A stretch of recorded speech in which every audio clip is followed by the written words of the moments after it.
တကယ်ပြည့်ရမယ်တမိုင်းဇလန်းဆိုပြီးတော့အရန်နာမည်ကြီးနေတဲ့အတွက်ဒီကားလေးကိုကျွန်တော်မနေ့ကကြည့်မိတယ်အဲ့ကားလေးကိုကြည့်ပြီးတော့ကျွန်တော်အရန်စိတ်ဝင်စားစရာအချက်ကတော့ဗောနော်ဒီဘရင်လေးကိုနန်းချပြီးတော့နေနေနန်းပေးတယ်ပြီးတော့ရက်ဆက်တစ်ပြစ်ခဲ့သူ့ရဲ့ဦးရီတော်ကြောင့်အရန်ကိုကျွန်တော်စိတ်ဝင်စားပါတယ်သူအဲ့လောက်လုပ်ဖို့လို့လားဘာလို့အဲ့လောက်ရက်ဆက်တာလဲတကယ်ရောအပြစ်မှာရှိလားဗောနော်အဲ့ဒါနဲ့ကျွန်တော်တွားရှာကြည့်တဲ့အချိန်မှာတကယ်လုပ်ခဲ့တာကိုတွေ့ရှိရတယ်ဒါလည်းမကသေးပါဘူးထူးခြားတဲ့အချက်တွေပါကျွန်တော်တွေ့ရှိခဲ့ရတယ်ဗျအဲ့ဒီချက်လေးတွေကိုကျွန်တော်အခု share လုပ်ပြပါမယ်အဲ့ဒီဦးရီတော်နာမည်ကဆယ်ကျိုးဖြစ်ပြီးတော့ကိုရီးယားနိုင်ငံရဲ့အမြင့်မြတ်ဆုံးဘုရင်ဖြစ်တဲ့ဆယ်ချောင်းရဲ့ဒုတိယသားတော်ဖြစ်ပါတယ်သူ့ရဲ့အကိုကမန်ချောင်းဖြစ်ပြီးတော့စာပေပညာရပ်မှာအရန်ကိုထူးချွန်တယ်လို့သိရှိရပါတယ်ဆယ်ကျိုးကတော့စာပေရောပြီးတော့စစ်ရေးမှာပါအရန်ကိုထူးချွန်တယ်လို့သိရှိရတယ်သူကတစ်ခုလုံးမှာထူးချွန်တာပေါ့နော်ဝန်နေဆက်ကောင်းတာတစ်ခုကကြတော့ဆယ်ကျိုးကဘယ်လောက်ထိတော်နေပါစေတက်နေပါစေဘယ်တော့မှဘုရင်ဖြစ်ပါဘူးတဲ့ဘာလို့လဲဆိုလို့ရှိရင်အဲ့ခေတ်ကအယူဆကြောင့်ပဲဖြစ်ပါတယ်ရှစ်ခေတ်ကိုရီးယားတရုတ်တွေကNeo Confucian လို့ခေါ်တဲ့အယူအဆကိုသူတို့ကကိုးကွယ်ကြတယ်ဗျ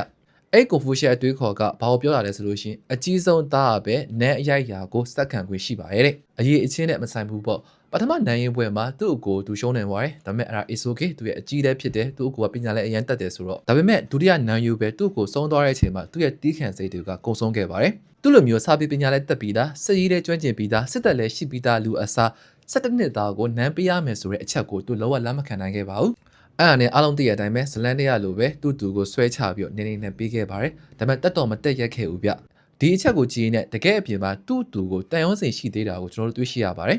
ဒါပေမဲ့နောက်ဆုံးမှာတူတူရောတူညီရောပေါင်းပြီးတော့ပုံကံမို့လောက်တာတည့်ရဲ့အခါမှာနှစ်ယောက်လုံးတက်ပစ်လိုက်ရပါတယ်ဒါပေမဲ့အဲ့ဆုံးမဲ့ချက်ကနောက်ပိုင်းမှာသူ့ကိုနောင်တရစေခဲ့ပါတယ်ဘာလို့နောင်တရလဲကျွန်တော်အတိအကျပြောလဲဆိုတော့ဆက်ကြည့်ပေးပါဗျသူဘာတွေလုပ်ခဲ့လဲဆိုတော့ကျွန်တော်အရင်ပြောပြပါမယ်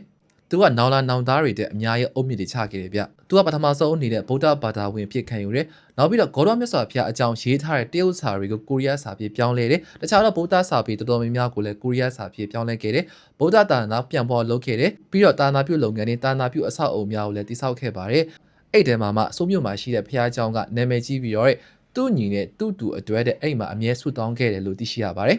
ပြီးတော့အုပ်ချုပ်မှုစနစ်မှာလည်းအမတ်တွေကလည်းတဆင့်သွားတဲ့စနစ်ကနေပြီးတော့ဘရင်ဓာတ်ရဲ့အုပ်ချုပ်တဲ့စနစ်ကိုပြောင်းလဲခဲ့ပါတယ်။ဒါလည်းမကသေးပါဘူးနိုင်ငံတော်လုံခြုံရေးအတွက်စစ်တပ်အင်အားတွေကိုချဲ့ခဲ့တဲ့တောင်တင်းအောင်လုပ်ခဲ့ပါတယ်တဲ့အကောင်းဆုံးပိုင်းကတော့ကိုရီးယားတမျိုးလုံးလိုက်နာရမယ့်မျိုးသားဥပဒေကိုတဲ့သူစတင်ရေးသားခဲ့ပါတယ်။ပြည်나တစ်ခုဖြစ်လို့ရှိရင်အဲ့ဥပဒေကိုကြည့်ပြီးတော့ဖြည့်ရှင်းလို့ရသွားတာပေါ့နော်။အဲ့မှာထူးခြားဆုံးအချက်တစ်ချက်ကပါလာတယ်ဗျ။အဲ့ဒါကဘာလဲဆိုလို့ရှိရင်အကြီးဆုံးသားတွေကပဲနန်းအရိုက်ရာကိုဆက်ခံခွင့်ရှိတယ်ဆိုတဲ့ဥပဒေကိုသူတေချာလေးထည့်သွင်းခဲ့ပါတယ်။သူကိုယ်တိုင်ဖြည့်ဆည်းခဲ့ပေမဲ့အဲ့ဒီအရာကိုတခြားသူတွေဖြည့်ဆည်းမှဆိုးတဲ့အတွက်သူတေချာလေးဥပဒေမှာထည့်ခဲ့တယ်ဗျသူနောက်ဆုံးနှစ်တွေမှာဘာသာရေးကိုအရန်လိုက်စားတာတွေစိတ်မတည်မငြိမ်ဖြစ်တာတွေသူလုပ်ခဲ့တဲ့အဖြစ်တွေအတွက်နောက်သားရတဲ့ပုံစံတွေကိုအများကြီးတွေ့ရှိခဲ့ရလို့သိရှိရပါတယ်ကျွန်တော်တားနို့စ်လို့ဘရင်ဆယ်ကျိုးကိုမေးမယ်ဆိုလို့ရှိရင်မင်းဖြစ်ရှင်ခဲ့တာတွေအကျိုးရှိခဲ့တာတွေလုပ်ခဲ့လားလုပ်ခဲ့ပါတယ်ဒါဆိုလို့ရှိရင်ဘာတွေပေးဆက်လိုက်ရတယ်ကျွန်တော်အတွက်အရန်တန်မိုးရှိတဲ့လူတွေပေါ့ဗျာအဲ့လိုမျိုးဖြေမယ်လို့ကျွန်တော်ထင်ပါတယ်ဗျ